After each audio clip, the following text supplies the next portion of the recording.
el lugar del PRO, porque obviamente cuando el PRO decide apoyar en esa famosa, el pacto de Acasuso de Macri y Bullrich, diciendo, bueno, te vamos a dar nuestros votos, Milei, para que ganes y le ganes al kirchnerismo, bueno, se empieza a desdibujar el PRO.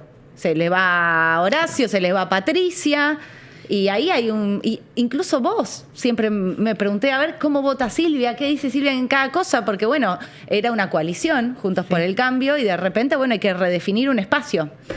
Sí, mira, yo creo que son momentos distintos, porque en ese momento lo que hizo el PRO era lo único que el PRO podía hacer, ¿no? Que era apoyar a quien no nos devolviera un gobierno populista. Porque además el candidato que estaba en el balotaje era Sergio Massa, que venía siendo el presidente en funciones en el gobierno de Alberto Fernández, y estábamos con una inflación totalmente descontrolada, con una situación de, bueno, ya sabemos, 80 tipos de dólares diferentes. Si querías comprar dólares, vos no podías comprarlo. Había otra gente que parece que sí, que accedía fácilmente a comprar los dólares y venderlos en el mercado negro, pero los ciudadanos no podíamos. Teníamos dólar hasta dólar Coldplay, me acuerdo yo.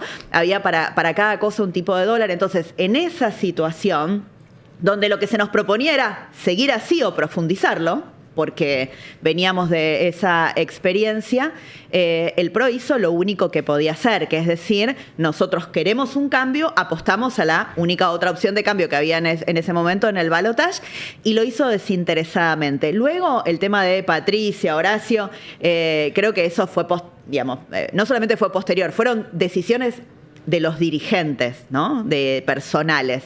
Como partido, nosotros, frente a ese escenario de balotaje, no teníamos ninguna duda. Y fue muy importante que el presidente Macri lo expresara así, y que también lo hiciera a cambio de nada. Digamos, no hubo una especulación política, no hubo un toma y daca de queremos estos lugares para darte nuestro apoyo. No, era realmente, pensábamos, podemos seguir bajo este gobierno de la inflación de 2 dígitos mensual. Digo, porque teníamos de candidato a presidente al que era el ministro de Economía en ese momento, ¿no? Entonces, ¿esto es lo que queremos o queremos un cambio? Queríamos un cambio. Hubiéramos preferido un cambio liderado por el PRO, pero bueno, los ciudadanos decidieron que en el balotaje estuviera Milei. De ahí en adelante, ¿qué hizo el PRO? Siempre lo mismo. Intentamos no hacer especulación política con nuestros votos en el Congreso.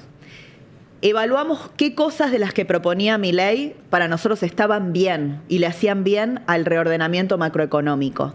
Teníamos la experiencia de saber lo difícil que es poner la macroeconomía en orden, porque Milei heredó el gobierno desastroso de Alberto Fernández, pero nosotros heredamos 12 años de gobiernos kirchneristas también que tuvimos que reordenar. También heredamos un enorme déficit fiscal. Sí, de hecho también les criticábamos los periodistas, dejen de hablar de la herencia, porque los 3 primeros años era la herencia. Es que es eso, digo, cuando vos desacomodás la economía de un país, volverla a acomodar lleva mucho tiempo y es muy difícil. Y ahí sí el PRO hizo una cosa que llama la atención. Yo no conozco otro partido en la Argentina, pero no sé si en el mundo existe, que pague costos políticos por defender las ideas. Y nosotros, en lugar de dejar que el gobierno fuera el único que pagara los costos políticos, haciendo las tareas difíciles, como tenían minoría en el Congreso, nosotros aportamos nuestros votos para esas transformaciones que pusieran orden en la economía, el orden macro del que siempre hablamos.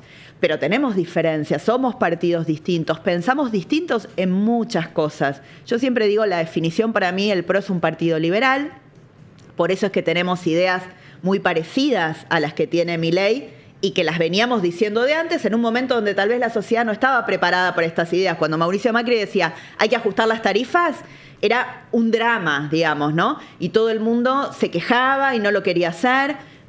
El ajuste de Milei de las tarifas fue muchísimo más grande, más rápido, y sin embargo nadie se quejó. Ayer porque la Fernando sociedad Andrés dijo entendió que es como que había que pasar por el gobierno anterior para que la sociedad banque cosas que ustedes quisieron hacer y no pudieron. Nosotros sembramos las semillas de muchas cosas que cosechó Milei. No hay dudas de que es así. Discusiones que dio el presidente Macri.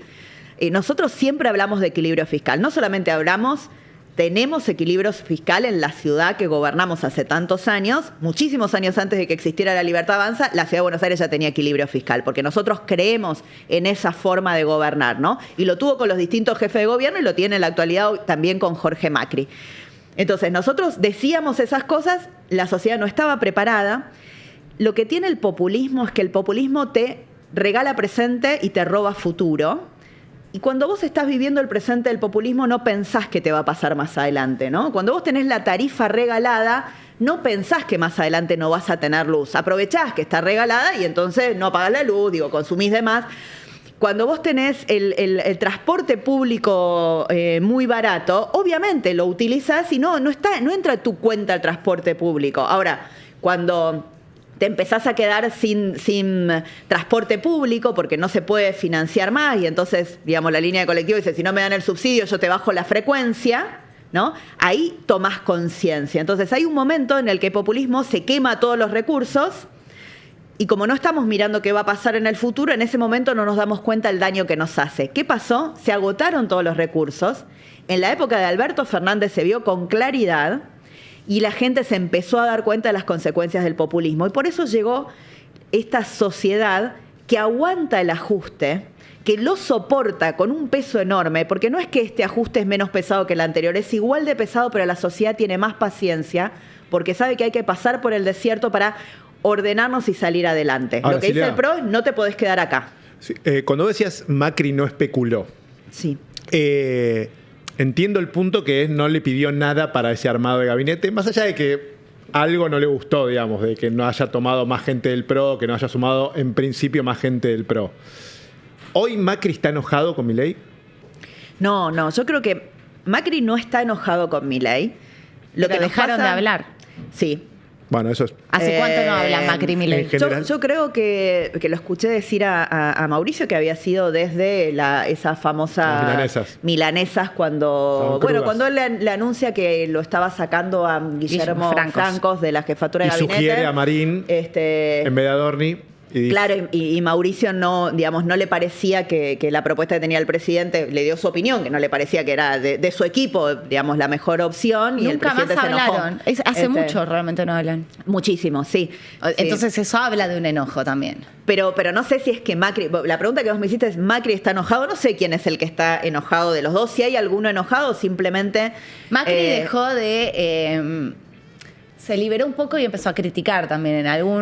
No me acuerdo si fue este fin de semana, dijo que Milei tenía algunas cosas de profeta que no le gustaban. Nosotros hemos ayudado como PRO haciendo lo correcto y no lo conveniente en las cosas que creemos que tenemos que hacer lo correcto. También sentimos que hay, respecto de la Libertad Avanza, muchas veces yo no diría falta de agradecimiento, porque no es que esas cosas se agradecen, pero en política, digamos, hay gestualidades, ¿Falta hay de cosas. código? No sé cuál sería la mejor denominación para esto, ¿no? Me parece que uno puede ayudar al que se deja ayudar, no puedes ayudar al que no quiere ser ayudado, ¿no? Es la primera cosa. Entonces, pueden colaborar y bueno, para que uno colabore, el otro tiene que sentir que necesita una colaboración. Si no, no, y tal vez lo que está pasando en este tiempo es que el presidente Milei no sienta que tenga nada que le pueda aportar el presidente Macri, por eso no le habla. Podría ser una respuesta. Perdón, porque tiene que ver con esto. Daría la sensación de que ustedes apuestan a esta relación, o sea, apuestan a que haya algún tipo de sintonía política con ellos y que del otro lado lo único que esperan es poder ganarles para quedarse con la ciudad, poder terminar de sacarles más diputados, más senadores. Nosotros apostamos a nuestras ideas y entendemos que en este momento quien puede, digamos, concretar alguna de estas ideas es quien tiene el poder. Pero no apostamos a una persona, digamos, a un gobierno. Nuestra apuesta es a que nuestras ideas, las ideas que creemos que son buenas para la Argentina, se sostengan en el tiempo. Nosotros, ¿qué quisiéramos? Que el próximo presidente, sea quien sea, digamos, sostenga el equilibrio fiscal como una regla inviolable para la administración de los recursos públicos. Nosotros quisiéramos que el próximo presidente, el que los argentinos elijan en el 27, siga con un foco en bajar la inflación a lo que tienen inflación los países normales de la región.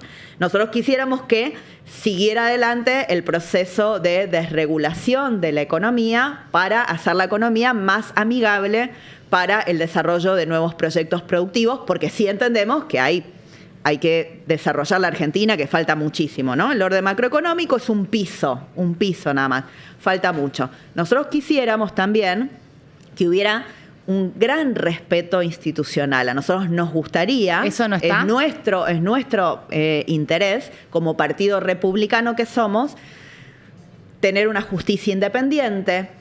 Por ejemplo, con nuestra propuesta que vienen llevando nuestros representantes en el Consejo de la Magistratura, de cambiar el mecanismo que tiene el propio Consejo en los concursos de los jueces, para que se respeten a rajatabla los órdenes de mérito, por ejemplo, ¿no? Que no haya cosas extrañas en los órdenes de mérito. ¿Está pasando eso? Te lo repregunto porque, no inocentemente, sino porque muchas veces el PRO, incluso Laura Alonso, que ha sido la titular de la Oficina Anticorrupción, han marcado diferencias con respecto a este gobierno, con estos temas puntuales, justicia, causas de corrupción. Te repregunto, ¿no está pasando eso? Nosotros creemos que, por ejemplo, en materia de transparencia y de leyes anticorrupción no se avanzó. Digamos, no tenemos. Ahora se envió una ley de lobby, ¿no? Mucho tiempo se anunció que se iba a enviar una nueva ley de ética pública, que todavía no apareció. Las leyes que nosotros teníamos presentadas de hace algunos años no se aprobaron, digamos, ¿no? Como la ficha limpia, como la protección de testigos y denunciantes en causas de corrupción. Ficha limpia estaban aliados en La Libertad Avanza con el kirchnerismo en un momento, ¿no? Ficha limpia 2 veces no se logró pasar, en circunstancias bastante difíciles de explicar. Que para vos fue como... cuando vos hablas de falta de códigos antes, me acordé mucho de ese momento. Para vos, tanto lo que te hicieron con tu candidatura desde La Libertad Avanza como haberte tirado abajo ficha limpia, ¿fue falta de códigos?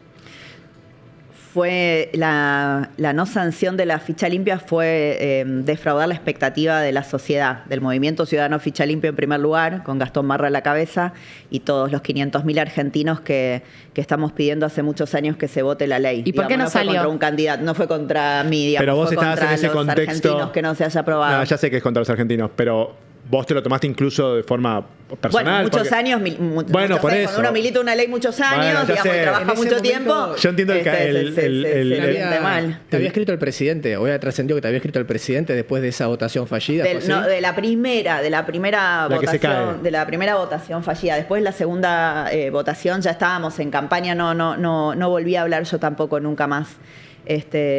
Claro, vos hablabas con el presidente también. Hasta antes de ser candidata, sí. Después ¿y por qué después ya no? Bueno, digamos, él tendrá sus motivos, no tendrá nada que conversar conmigo, lo cual me parece natural. ¿Por qué tendría que conversar conmigo? No soy una persona tan importante para que el presidente eran aliados en el Congreso, le votaron todo, ayudaron mucho a que salgan todas las leyes que el gobierno quería que salgan. En ese momento, sí, digamos, lo hicimos. Yo respondiendo a lo que mi partido decía que había que hacer, ¿no? Que era ayudar a que hubiera orden macroeconómico. Eso implicaba tomar decisiones a veces antipáticas en el Congreso y las acompañamos pensando que esto es lo correcto para la Argentina. Y ahí hice lo que mi partido entendía que había que hacer, y no como una ayuda al gobierno de Milei. Creemos que está bien hacer eso. Creemos que la Argentina tiene que volver a tener orden, en orden macroeconómico.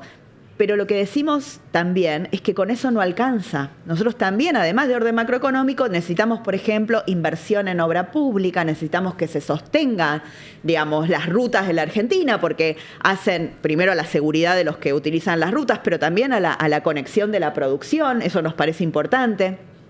Creemos que tiene que avanzarse con transparencia con los procesos licitatorios en temas centrales, por ejemplo, por donde pasa casi la totalidad de la producción de granos, que es por la hidrovía. Entonces queremos que eso avance y que avance de manera transparente.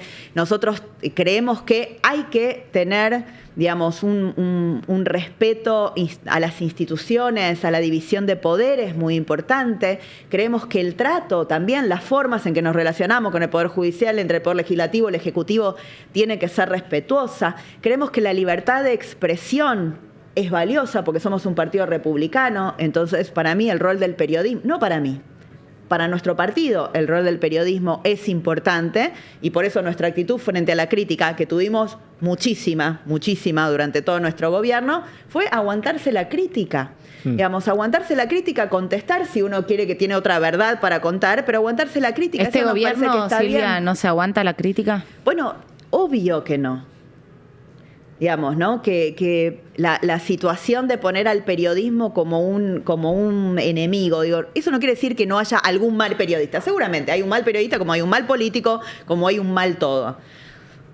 Pero respetar que hay un rol, digamos, que es central a los valores republicanos de la libertad de expresión, a rajatabla, aun cuando digan lo que no te gusta y aun cuando te critiquen mucho, a mí me parece que eso es algo que nosotros no lo decimos, lo hacemos. ¿Te has acordado del kirchnerismo, eso? El no respeto a los medios de comunicación, sí, a veces me parece que sí, que se parece. Que cada crítica sea tomada como desestabilizante, ¿no? Esta idea golpista, esa es la palabra. A mí me parece que no está bien, digamos, porque cuando el que te critica lo hace con buena intención, en general te ayuda, te marca algo, che, mira, corregí esto porque no está bien, no tiene que ser tu enemigo para criticarte. A mí esta división de amigo-enemigo, eso sí me parece que es algo que yo esperaba que después del kirchnerismo dejáramos atrás. No podemos seguir dividiendo a la sociedad entre amigos y enemigos. Tenemos que aprender a convivir con el adversario político, que a veces puede ser más aliado, menos aliado, pero que tiene legitimidad, que hay que dejarlo hablar, que hay que escucharlo, a veces me puede aportar, a veces no, sí. Pero así se construye la convivencia. Ahora, Silvia, cuando vos ves la foto del gobierno, digo, la mitad de ese gobierno vino del PRO. Digo, ves a Sturzenegger, ves a Toto Caputo, digo, ves un montón de funcionarios que fueron funcionarios también de Mauricio. ¿Qué sentís en ese momento cuando vos los ves que actúan? Porque Caputo le responde al periodismo, Sturzenegger se pelea también por Twitter. Digo, y ellos no tenían ese registro antes cuando estaban en el gobierno de Mauricio Macri. No, es verdad, no tenían ese registro antes. Si me decís que siento cuando veo, digamos, algunos funcionarios del gobierno que vienen del PRO, en general, digamos, son muy buenos funcionarios. Y que siento que el PRO fue la mejor escuela por la que puede pasar una persona que se quiere dedicar a la gestión pública. Fue una gran escuela que convocó a gente muy capaz. Y si otro gobierno hoy llama a esa gente capaz nuestra, digamos, nuestro, que participó de nuestro espacio político y le da una oportunidad, es buenísimo para los argentinos. ¿Vos hubieras sido ministra de este gobierno? Probablemente no. ¿Por qué no me hubieran llamado? Supongo. Ah, bueno, pues si te llamaban. No, bueno, sí. Claro. Pero no imagino un escenario donde me llamaran para ser ministra. ¿Ministra de qué? A ver, pensemos. No me imagino un escenario donde me hubieran llamado para ser ministra. A mí me encanta el trabajo legislativo, digamos, me gusta hacer el trabajo que hago, trato de hacerlo bien, pero yo no estoy para irme del PRO, ¿no? Silvia, vos el año pasado, cuando fueron las elecciones, perdón que te traiga esto, sí.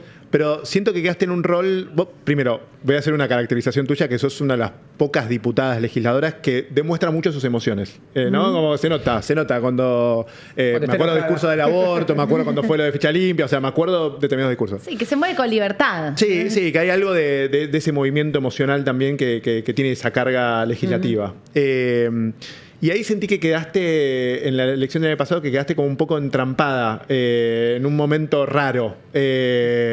La pasaste mal, fue un momento horrible, un momento que no quisieras repetir. Sí, la pasé muy mal. La pasé muy mal. Creo que es difícil en esta ciudad que está muy vinculada a los temas nacionales poder dar un debate local, ¿no? Se jugaba lo nacional. Entonces se terminaba jugando lo nacional y era una discusión difícil porque no estábamos discutiendo en lo nacional y porque de hecho en lo nacional y en las transformaciones que estaban haciendo nosotros estábamos acompañando. Entonces la discusión local creo que no se entendió. Y ahí también hubo mucho bardeo de la Libertad Avanza. Bueno, esos son parte de los métodos que, digamos, no comparto, que me parecen muy, muy horribles en la política y en la vida. Digo, no solamente en la política. Si los chicos se tratan así en las redes, también me parece horrible. ¿Pero qué te hicieron? ¿No? ¿Qué fue lo...? No, y bueno, lo que ya todo el mundo conoce. Desde una cuenta, desde las cuentas anónimas se pueden decir La cualquier inteligencia cosa. artificial. La inteligencia artificial de no votes a los penatos. Esa trampa del último momento de deepfake fue espantosa, porque además se hizo en plena veda electoral. Fue una trampa, ¿no? Hacer eso, utilizar mi imagen y la imagen de Mauricio para decir que yo bajaba mi candidatura y que bajaba la candidatura de Mauricio. Ayer justamente leía que sacaron una legislación en Brasil, que me la mandaron para verla, digamos, y me decían, sí, con esta legislación no te podrían haber hecho eso. Pero quiero decir que hablé con un especialista en estos temas electorales, que trabaja hace muchos años en Estados Unidos, un argentino, y me dijo, mirá, Silvia, lo que te pasó a vos y lo que te hicieron a vos en la próxima elección les puede pasar a todas las fuerzas políticas, inclusive al que lo puso ahora, ¿no? Y ahora cuando uno ve los videos estos y mejor hechos. Claro. Sí. Ahora hay videos que realmente cuesta ver si es algo real o es una deepfake, ¿no? Y ¿para vos hay que regular esas cosas? Sí, para mí sí. Para mí sí, pero por una cosa muy, muy simple. Nuestro código electoral protege al elector del engaño. Es como algo central para el derecho electoral, que es que el elector no puede ser engañado. Y te lo digo como una manera muy fácil. A veces se ponen en el cuarto oscuro boletas apócrifas o boletas que son de otro distrito, ¿no? Y te las ponen en el cuarto oscuro a propósito de un distrito para anularte el voto. Hay un recurso que los apoderados de los partidos llevamos a la justicia, que es decir que se está viciado, digamos, intentaron viciar la voluntad del elector, que el elector eligió una boleta que era muy parecida a la oficializada, que alguien con malicia le había puesto una boleta trucha, que por ahí le habían cambiado una palabra o un nombre. Y ese voto se puede contabilizar. Exactamente. Y la justicia dice, siempre lo dice, vamos a fallar en favor de la voluntad del elector. ¿Por qué? Porque lo que está mal es viciar, digamos, eso. Y me parece que en este caso es muy claro. Lo que ellos hicieron fue confundir a nuestros electores, a mis votantes, confundirlo, decirle que yo me había bajado y que llamaba a votar por Manuel Adorni, lo cual claramente no era cierto. Pero hoy en día, digamos, eso le puede pasar a cualquier partido político. Y por eso yo creo que habría que prevenirlo para que no vuelva a pasar. Digamos, sí. Fue muy injusto, fue muy malo, fue horrible, pero ya que pasó una vez, ojalá no pase nunca más. Ahora, si Macri terminara enfrentando a Milei el año que viene, fueran dos opciones políticas distintas, ¿vos no ves una campaña del mismo tono? Ahí me estás diciendo muchas cosas a la vez. La primera me estás diciendo si Mauricio fuera candidato. Que puede ser el próximo paso. Va a ser candidato, ya está. No discutamos más, no, en serio, porque estamos discutiendo si Mauricio va a ser candidato. Es obvio que va a ser candidato. No, va a ser candidato si tiene favorable la opinión pública, ¿no? De las encuestas. Un par de encuestas le dicen que sí. Bueno, hay que ver si le da. Yo en esa... obviamente que si Mauricio es candidato, me recorreré cada rincón del país. ¿Te morís de gana de que sea Mauricio? Buscando el voto por él, porque creo que Mauricio es un líder muy sano, que construye equipos, que durante estos años con mucha generosidad acompañó estas transformaciones que son necesarias, pero creo que es una persona absolutamente capacitada para dar el próximo paso, para construir sobre estas bases. Y si él siente que quiere ser candidato, todos nosotros, todo el PRO, y yo sé que miles de argentinos vamos a estar ahí para acompañarlo en esa campaña, sea como sea la campaña, y ojalá que si eso sucede sea una campaña razonable, ¿no? Y que no se utilicen estas estrategias y estas trampas. Pero eso es un escenario que no sabemos si va a suceder, falta muchísimo tiempo para eso. Él no ha dicho todavía. Está jugando ¿no? Él está recorriendo el país, lo cual nos encanta. Va a haber Hairspray. Está recorriendo el país. Hoy nos reunió a todos los diputados provinciales. Estaba Mauricio también en esta reunión que vos fuiste. Mauricio, exactamente. ¿Y qué dice? Porque hoy escuché justo un viral de un colega nuestro que lo subió a Twitter, donde se lo cruzó a Mauricio, que creo que era entrando a esa reunión, y le preguntaron por Patricia Bullrich si va a volver al PRO, y dijo, no, Patricia es de La Libertad Avanza. Sí. Es que lo que pasa es que también está esa... Preguntarnos a nosotros... Fernando nos confirmó que hay gente importante pidiéndole a Mauricio reclutar a Patricia de vuelta, enfrentemos a Milei. Lo que pasa, lo que seguro que no puede responder Mauricio es que van a ser los demás, digamos, ¿no? Cuando uno pregunta, ¿va a volver tal? Y qué sé yo, no, es una pregunta que nadie, salvo la persona, puede responder. ¿Pero a vos te gustaría que vuelva Patricia Bullrich al PRO? A vos, Silvia Los Penato. A ver, yo no tengo ningún problema, digamos, con Patricia, pero ella decidió irse del PRO y entiendo que si decidió es porque siente que el PRO no representa o no se siente identificada con nuestros valores. Lo que sé es que los valores del PRO son los mismos siempre, no ¿Y cambiaron. Larreta también te gustaría que vuelva? Y el caso de Horacio, él no se fue, ¿no? Él no se desafilió y se afilió a otro partido, compitió en contra del PRO, pero no se fue, no sé qué, digamos. ¿Te gustaría que vuelva? Pensará, es que es difícil volver de donde no te fuiste, ¿no? Tenés no se un fue. barco con una sola plaza. Ay, Puede pobre entrar Silvia. Patricia Bullrich, Horacio Rodríguez Larreta. ¿Con quién te quedás? Con Mauricio Macri, que viaje Mauricio Macri ahí en ese barco y nos lidere. ¿Querés que Mauricio Fernando- sea el próximo paso? No hay nadie del PRO que te vaya a contestar algo diferente. No, si sí, sos eso. del PRO, Acá pasaron todos. si sos del PRO. No, Martín Yesa también tiene ganas de ponerse el Ah, traje de cierto. candidato a presidente. Bueno, puede haber alguno. Eso no lo había pensado. Puede haber alguno que tenga ganas de liderar, pero creo que el 99% del PRO quiere que quien nos lidere sea nuestro líder político, que es Mauricio Macri. Pero bueno, no, digamos, nosotros hablamos mucho de él y la decisión la va a tener que tomar él. Digo, nosotros... Tiene que convencer a Antonia.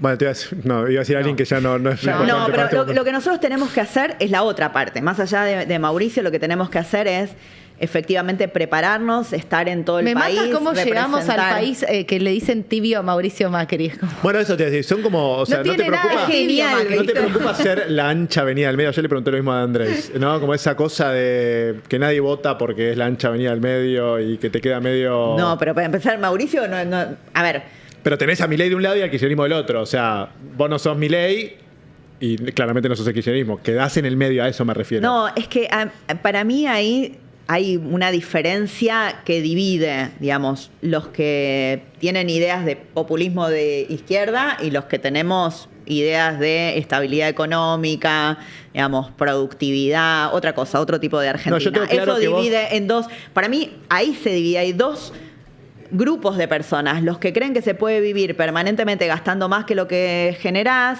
los que creen que se puede rifar el futuro en pos de un presente permanente, que finalmente sabemos que no funciona, y los que queremos un país ordenado. Y dentro de los que queremos un país ordenado debe haber muchas más opciones que Milei y Macri. Es muy probable que haya otras opciones. Pero hoy te diría alguien, dentro de ¿para los qué voy que a votar al pensamos PRO? eso. ¿Para qué voy a votar al PRO si tengo que decir a Milei? Sí, lo mismo. Silvia, ¿cómo? Bueno, es que yo creo que no son lo mismo, pero bueno, si una persona piensa que es lo mismo, elegirá el que le guste más, qué sé yo. De Pero hecho, yo pienso que no somos lo mismo. Perdón, Macri cuando gobernó tuvieron déficit fiscal los 4 años y Milei eso lo cambió en el momento en el que primero asumió. no es verdad, no tuvimos déficit fiscal los 4 años. Hoy No, justamente sí, ¿cómo que no? repasábamos, hoy justamente repasábamos, nosotros fuimos reduciendo el déficit fiscal. Pero tuvieron el déficit fiscal, no me digas que no, porque si no estamos discutiendo... No, espera, lo que te digo es, no tuvimos déficit fiscal como que no hicimos nada con el déficit fiscal los 4 años. Sí. Nosotros tomamos un camino gradual de reducción del déficit fiscal, como fue gradual el incremento de las tarifas. Sí. Y al día de hoy no llegamos a tener en la economía argentina, pese a todo el esfuerzo que estamos haciendo los argentinos, algunos de los números que teníamos durante el gobierno del presidente Macri antes de perder la elección PASO, donde el ejemplo, temor al kirchnerismo, por ejemplo, no tenemos la cantidad de reservas que habíamos acumulado a ese momento, el riesgo país que teníamos No, sí, es en ese momento. Es cierto porque después vino el gobierno de Alberto Fernández que claramente hicieron un desastre, esto vos lo contabas al principio de la nota, hicieron un desastre, lo cual asumió Milei después de Alberto Fernández, pero podría haber asumido Patricia o cualquier otro claro. y tampoco iban a tener esos números porque empeoraron la economía de una forma Exactamente, dramática. en ese momento no teníamos cepo, ningún tipo de cepo, no solamente las Lo personas, sacaron y lo volvieron a poner. No había cepo en agosto, antes de que el Sí. kirchnerismo, el temor al regreso del kirchnerismo descuajeringara la economía, un poco lo que le pasó a Milei en septiembre, cuando perdió la elección con Kicillof en la provincia de Buenos Aires. Entonces, antes de que pasara eso, no teníamos retención, habíamos bajado las retenciones, no teníamos cepo, el riesgo país estaba bajo, el déficit fiscal venía reduciéndose permanentemente en nuestra estrategia gradual, no hacerlo de un día para el otro. Teníamos obra pública, porque parte de hacerlo gradual es que nos permitió tener obra pública como no volvió a haber desde aquella época. Teníamos rutas, aeropuertos, autopistas, obras de infraestructura que no se habían hecho durante años, décadas en la Argentina sin las obras de infraestructura. Todo eso lo hicimos Hasta ese momento. En ese momento la sociedad no resistió. ¿Hablas de 2018? Exactamente. Claro. En ese momento la sociedad no resistió. No, el 2019 no. La sociedad no resistió, volvió para atrás. 2019. No, Sí. Quise decir la diferencia con no 2021. Sí, exactamente. Cuando después tenían 2 años más de gobierno igual, digamos, para tomar decisiones No, por delante. no. Nosotros ahí perdimos la elección Sí. nacional y ya con el gobierno de Alberto Fernández, Sí. digamos, teníamos nuestro rol legislativo, pero ya no podíamos tomar Perdóname, decisiones. estoy queriendo, dije 2018, quise decir 2017. ¿Por qué te hago esta diferencia? Porque entendí, corregime si no, que vos lo que estabas planteando como el momento de crisis o el momento de shock hasta donde pudieron tomar más decisiones, según te entendí, fue las elecciones de medio término donde No, empezaron no, a tener las una crisis más económica. No, las elecciones de Fue, medio hecho, ahí término. volvieron a poner el cepo cambiario después, subió la inflación. Eso fue después de la PASO que perdimos. Sí. Eso fue después de la PASO que perdimos. Sí. Fue Después el del 11 de regreso. agosto, me acuerdo. Claro, es el 11 de agosto. Es el regreso, el miedo al regreso. El riesgo Cuca. El riesgo Cuca, el miedo al regreso al kirchnerismo, que ya no era un miedo tan, digamos, la diferencia. Pero la inflación fue empezó a muy subir antes de grande. eso. Empezó a subir en 2000. Fue el 28D cuando de la No. famosa conferencia de prensa. Va, yo me Pero acuerdo, los pero números ese de no la, sé. los números- ¿Dónde? la economía, Yo me la economía en la economía de agosto del 2019, cuando uno mira las variables que yo te dije, es una Sí. economía que si hubiéramos reelegido, si ese momento no hubiera pasado eso, es una economía donde ya nos habíamos puesto en un ritmo que venía la etapa que nosotros creemos que va a venir más adelante en la Argentina, de mayor inversión, más progreso, ¿no? Porque el ajuste ya se había hecho gran parte del ajuste, no quedaba tanto más por hacer. ¿Qué Ok. pasó? Vino Alberto Fernández, otra vez el populismo volvió para atrás y ahora hubo que hacer todo el ajuste de nuevo, ¿no? Entonces, todo lo que habíamos adelantado durante los 4 años del gobierno de Macri, retrocedimos por volver a la experiencia populista y además de mal gobierno de Alberto Fernández. Silvia. Y todo ese esfuerzo se perdió. Por eso es que nosotros decimos ahora, no se puede perder todo este nuevo esfuerzo. Y por Silvia. eso decimos al gobierno, a veces te criticamos para que mejores, porque no queremos perder todo este esfuerzo, no queremos que los argentinos lo pierdan. Clarísimo. Hay una pregunta ahí que dice, que está buena la pregunta, para el año que viene, ya que estás en la ciudad y ya están armando el calendario de la ciudad, parece que no, pero sí. Dice Darío Nieto, dice Matías del 56, Darío Nieto dijo que prefiere que la ciudad vote adelantada el año que viene. Si no eliminan o suspenden las PASO, ¿podemos ir a votar 5 veces? ¿Te parece bien? ¿Están pensando en esto? No, la verdad no sé, porque es una decisión del jefe de gobierno, no una decisión de los legisladores, así que a nosotros no nos compete fijar la eliminación fecha de las PASO, la electoral. La eliminación de las PASO, el PRO ya ha dicho que no está a favor de la eliminación de las PASO a Ok. nivel nacional. A nosotros nos parece que las PASO es una buena herramienta porque garantiza que todos los partidos políticos pueden presentar su oferta electoral y los ciudadanos elegir dentro de la oferta de los partidos políticos en la misma fecha, con las mismas condiciones. Así que nos parece que es una buena herramienta. Ya lo hemos contestado. Después, si se desdobla o no se desdobla la elección, eso no me compete a mí. ¿Te puedo Silvia, hacer una me da pregunta mucha, de perdón, la Yayi, ciudad? perdón. Sí. Me da mucha curiosidad qué pensás del pastor Dante Gebel. Solamente lo escuché en 2 entrevistas de tele. Así que es muy difícil. Podés armar. decir no sé para estar alineada con sus respuestas. Sí, Con las respuestas, dice No, que no. pero Lo mi hace muy pregunta va hacia esto. Sí. Hay muchos, obviamente que las encuestas ya sabemos que fallan mucho, pero bueno, la otra vez, este fin de semana estaba conversando con Pablo Semana, antropólogo, sociólogo, que hace como, bueno, sí. sus estudios de campo para sus libros. Excelente, sí. Y hay una coincidencia de que todavía queda en la sociedad un desencanto generalizado con lo que sería la casta, ¿no? Las instituciones, los 3 poderes de la democracia, la política en general, y que entonces sí hay un espacio para alguien que no gobernó, para un outsider. Eso no significa que eso se traduzca en que Dante Gebel tiene chances o que hay algún outsider que pueda ocupar ese lugar. En ese contexto es que te quiero preguntar qué pensás del pastor Dante Gebel. No tengo una opinión formada porque no lo conozco personalmente, digamos. Solamente vi 2 entrevistas que dio.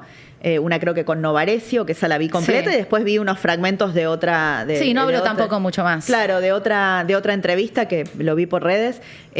Así que me cuesta dar una opinión de una persona habiendo escuchado solamente dos entrevistas. Me parece que Es absolutamente válido que si alguien cree que tiene, digamos, un proyecto para presentarle a los argentinos, se presente, muestre su propuesta, vaya a una elección si le parece que lo tiene que hacer. ¿Por qué Armen no? un ¿Por qué partido y debería? ganen las elecciones. Porque, bueno, lo dijo Cristina respecto Lo de dije, Mauricio en su momento.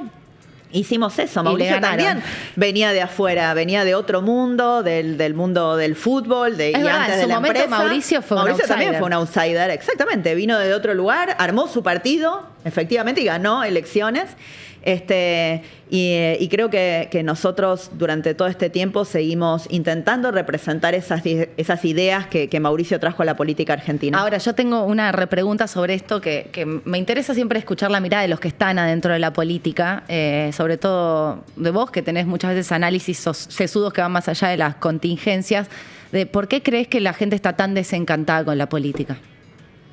En general, digo, la política, pues bueno, es el concepto de antropólogos, sociólogos, cuando escuchan que va más allá, digamos, y ahora están todos contentos Y porque, con este rumbo, ¿no?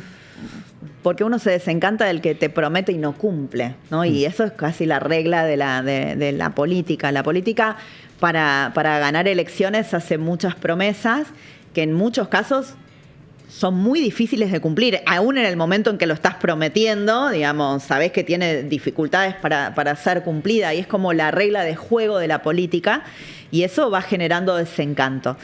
Igual yo creo que también lo que pasa es que hay una demanda de mejora de la calidad de vida que hace muchos años ningún partido político le puede dar esa respuesta a los argentinos, ¿no? Porque la calidad de vida de los argentinos se viene deteriorando.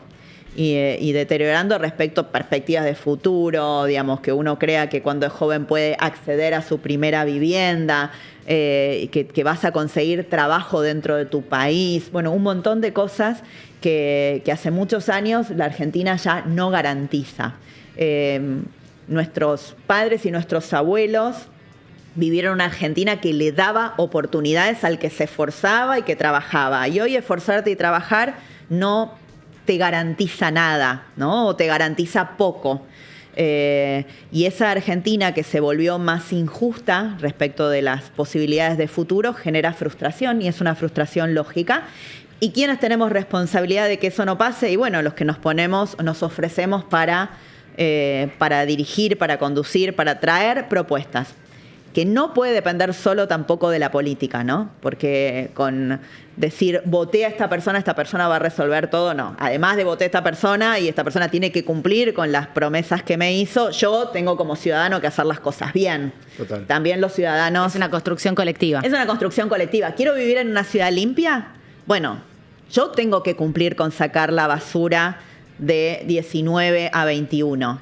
Porque a mí no me gusta ver que revuelvan la basura y que quede desprolijo, digamos, todo al lado de un contenedor. Pero si no hubiera sacado la basura a las 4 de la tarde y la hubiera sacado en el horario donde va a pasar el camión, hubiera habido menos chances de eso. Lo digo por una cosa cotidiana, ¿no? Que también es mucho, le echo la culpa al político y me pregunto, yo hice mi parte de esta responsabilidad. Yo la hice. Entonces, si yo la hice, después tengo derecho a quejarme. Mira, yo la hice, mi vecino la hizo. ¿De quién era la basura que estaba a las 3 de la tarde ahí y que vino una persona y revolvió? ¿Está bien que la persona revuelve y deje sucio? No.